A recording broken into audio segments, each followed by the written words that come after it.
Ang totoong dahilan sa bara sa puso, nung pinag-uusapan pa lang natin ng ischemic heart disease o yung pagbabara ng ugat sa puso. Ang daming nagme-message sa akin na natatakot at ang sabi nila, "Dok, paano ko ba malalaman kung may bara na ako? Wala naman akong nararamdaman." Ngayon, kung gusto mong makaiwas sa biglang problema sa puso, kailangan mong bantayan ang numero unong tahimik na kalaban. Itong sumisira sa mga ugat mo. Isipin ninyo na ang mga ugat natin sa puso ay parang garden hose. Kapag may high blood pressure ka, sobrang lakas ng buga ng dugo sa loob ng hose na ito. So ano ba ang nangyayari? Dahil sa sobrang lakas ng blood pressure, nagkakaroon ng maliliit na sugat o gasgas ang loob ng ugat. Dito na nagsisimula na kumapit ang kolesterol at taba. Dito nabubuo ang plaque o ang bara. So habang kumakapal ang bara, kumikipot naman ang daanan ng dugo. So kapag tuluyan na nagsara yan, hihinto na ang supply ng oxygen sa puso mo. Ang malaking pagkakamali natin ay ginagawa nating BP monitor ang ating mga batok.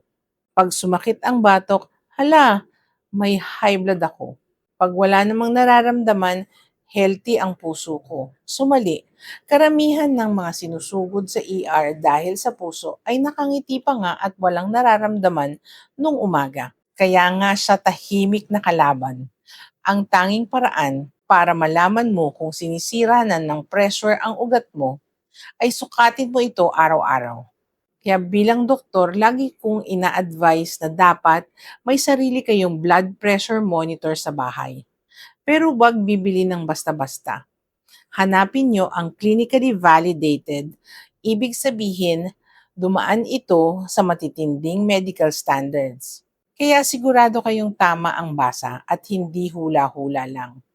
Pero bakit ba natin kailangan sukatin at i-record araw-araw? Para malaman natin ang pattern. Halimbawa, nag-start kang mag-diet, umiwas ka sa maaalat at nag-start ka mag-exercise. So effective ba? Makikita mo agad sa listahan mo kung unti-unti na nga bang bumababa ang blood pressure mo. Makikita mo rin kung kailan nagloloko ang BP mo at tumataas ba ito sa umaga pagkagising, sa gabi ba, kapag gutom ka, o kapag galit ka sa boss mo. Pag nahanap na natin ang trigger, mas madali na nating resolbahin ang problema.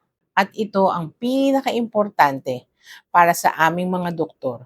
Kapag nag-teleconsult kayo at may dala kayong isang buwang record ng blood pressure monitoring nyo, hindi tayo nanghuhula. Doon ko makikita bilang doktor kung kailangan bang itaas ang dose ng gamot mo, bawasan ba o baka naman pwede na nating itigil ang maintenance mo dahil normal ang BP mo ng 3 buwan kahit wala kang iniinom na gamot. Huwag mong intaying magkabara ang hose ng puso mo bago ka umaksyon. Ang pag-track ng blood pressure ang magliligtas sa iyo at magtitipid sa iyo sa gamot. So invest in your heart today. Track your health and follow for more medical truths.